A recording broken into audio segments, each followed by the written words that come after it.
Good answer.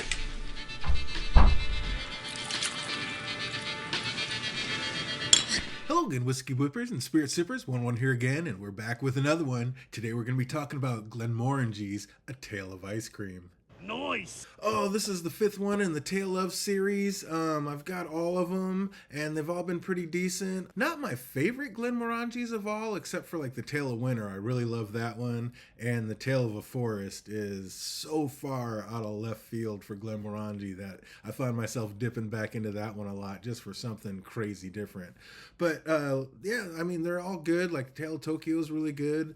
The only one I wasn't really a huge fan of is the Tale of Cake. I actually did warmed up with that one. Like I'm almost down, it's almost gone, and I wanted to see if it's changed or opened up. I actually haven't revisited that one in a while, and it's just runs a little hot. It's not bad. I mean, it's good. It's not terrible. It's not like off-putting, but it just runs a little hot and just not my favorite of the series. So I've heard, I usually don't like to watch any other reviews before I do one. I don't want to be tainted or have any be swayed either way. But I've heard a couple of people talk about this one, and a couple of them seem to really like it, and some of them maybe not so much. So I'm excited. You already know Glenmorangie is one of my favorite distilleries, and I'm crazy excited to get into the Tale of Ice Cream today. Let's do it. This bad boy's coming in at 46% ABV, so 92 proof, right there in the fun zone. Let's get in and talk about the Tale of Ice Cream. Rock on, man. I don't think this is going to taste like ice cream or anything like that. I think he was just sitting in an ice cream parlor when he came up with the idea. Yeah, this Tale of series is just different and just a fun little thing to do. And I don't know, I'm digging it. Love the boxes. The juice is pretty decent. This might be the best one yet. Let's find out. Oh, let's get it. Not a bad little pop.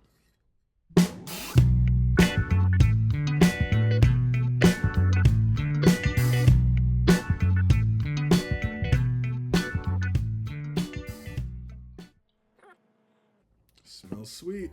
Smells a little like the Tale of Cake, but a little sweeter.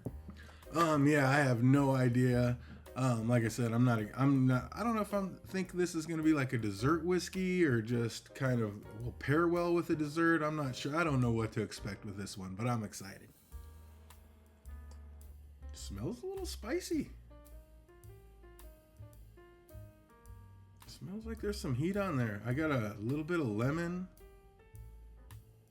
It's matured in vanillin, not vanilla, but vanillin cask and ex-bourbon cask. And the vanillin is just a super high char that makes it a lot sweeter, I guess. So excited to taste this one. But right now it smells a little spicy.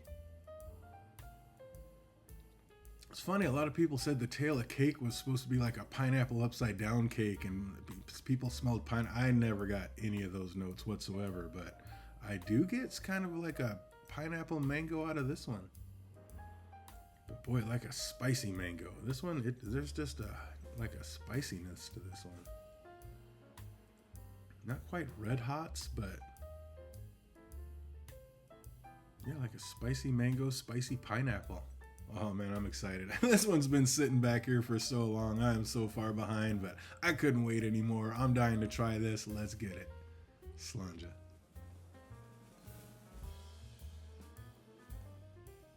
Very Tale of Cake like. I need to do a side by side. Like I said, I just warmed up with it, and this one's very familiar with, or very similar to that one.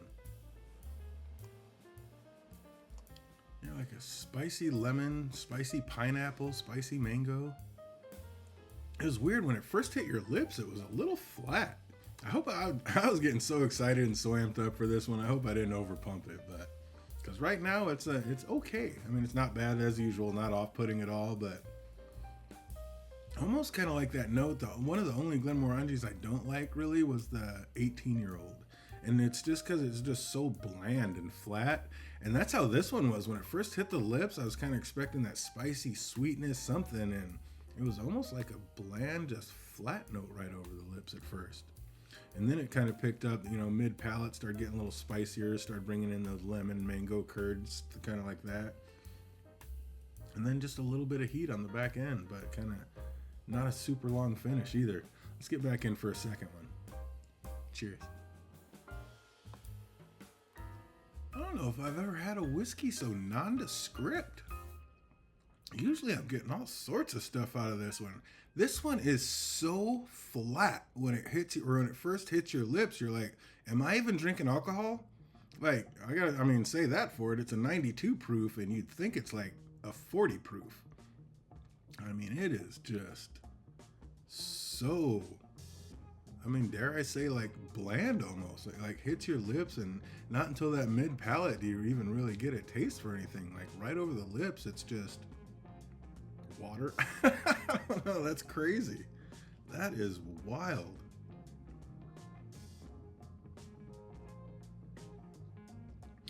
I did just crack this too. I mean, we do need to let it get some air on it and let it open up and breathe a little bit. And I'm sure that's going to help it a lot, because even now with it being open a little bit more, it is getting a little bit sweeter. It's like, feels like it's calming down just a little bit.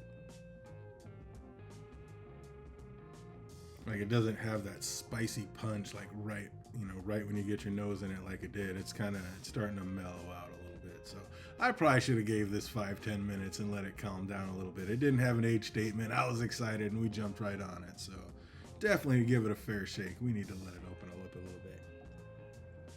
There is, again, almost like that, not funky, but spicy rum note that's on again, like on that Clement 10, like on that French rum. There is a sweetness, a little bit of that powdered sugar starting to come through. Yeah, as this calms down, it is definitely getting a little sweeter, a little easier on the nose. Like a little lemon meringue action kind of going now. It is just crazy how flat the taste is to this, to me. To me, my palate. You may love it, you may think it's amazing. I definitely overhyped this one. This is nothing what I thought, and I didn't really know what to expect. I didn't know if it'd be spicy or, like I said, sweet, or I didn't think it was going to taste like ice cream, obviously, but I think I thought it'd be a little bit more of a dessert whiskey, a little sweeter than it is, and it's more of a spicy buzz, like I said, spicy pineapple mango, but it's not bursting with that flavor. Like, you kind of got to dig for it. It's flat. I mean, I just gotta say it. This one is a little flat. Let's put a little water in it and see what happens.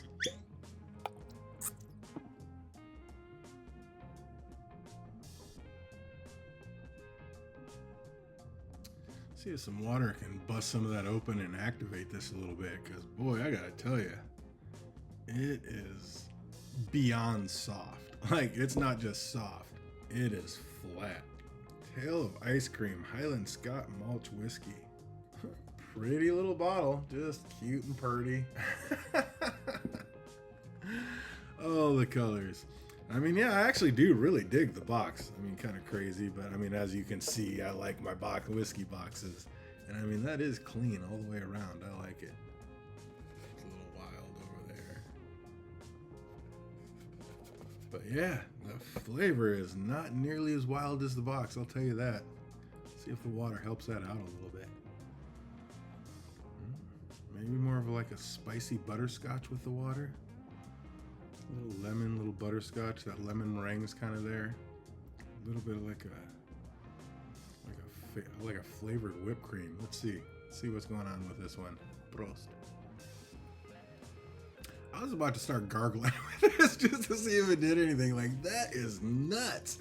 It's like Green Spot, like just Irish flavored water. This is like scotchy flavored water. This is so flat. I can't believe this is 92 proof. That is blowing me. I mean, my taste buds can't be that fried. I mean, I know I like higher proofs, but that's ridiculous for this to be 90 proof and to drink that smooth and flat. And that's just it. It's not just smooth, it's flat. Like, it'd be cool if it was smooth and a bunch of flavors as it was coming through, but there's just really not a lot happening with this one. Lemon meringue, honey, spicy butterscotch, spicy mango, spicy pineapple, but boy, it is. You gotta dig for it. It's back there. Wow, that's crazy. Let's see how it does over some ice.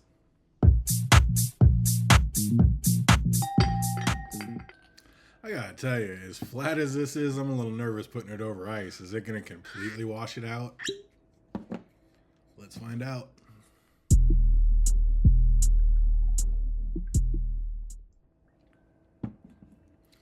Definitely don't want to put too much. I don't think I'll be drinking a lot of this over ice. I don't drink much of any whiskey over ice, honestly. I'm in the reviews, but ooh, the ice is actually making it pop a little bit. We got a little something going on over the ice. That's kind of that's different. Well, that became so much brighter. Just like more of a crisper, fruitier, sweeter vanillas, fruits. I don't want the water to too much to melt in there, but boy, the nose kind of came alive. Let's see what it did to the taste. Cheers. Wow. That's different. Usually the ice like kills it and washes everything away. This one seemed to pop harder than anything over ice. Maybe because it's ice cream whiskey, I don't know, but wow. I can't believe how much more this came alive from right over the lips. It was instant, like, whoa, hey, there we go. There's a little something, something. And then it brought like that creamy fresh right over the mid palate. Nice little lemon curd and the spicy honey down the backside. A little bit of that sweeter pineapple, not so spicy, but sweeter. I gotta say it, I enjoy this one the most over ice. There's 100%. Wow, that is crazy. Well, I guess that's it for this one. We're putting the rest of this over ice to finish it out. That is wild. So yeah, that's the first in a while. I like this one over ice the best. As a whole, man, I gotta figure out how much did we pay for this thing. So yeah, it looks like this one $104.99 with a bunch of Washington tax, $20.59 and $101 and $283, and it was about $125 out the door.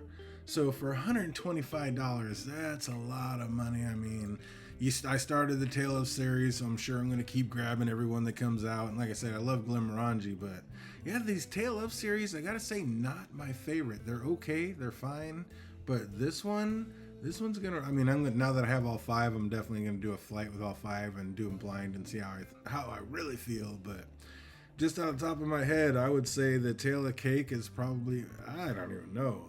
This one and the Tale of Cake are pretty much tied. They're at the bottom. And then the other three are pretty decent. But gotta say, this one not my favorite. And for $125, I would say save your money and buy something else. If you're into Glenmorangie, you want to try it out, or you already have the rest of them, you're going to get it anyway probably to complete the collection. But yeah, first time in a while, I think I got to give a thumbs down to the Glenmorangie. I mean, it's not horrible, but I mean, over ice, it's nice, but the rest of it's just meh. Very meh. Not bad, but meh. I'd give this one probably like a 6 out of 10. Kind of a bummer, but yep, that's what it is. So that's going to do it for me. I hope everybody out there is having an absolutely fantastic week, and it only gets better from here till we see you on the next one. Goodbye.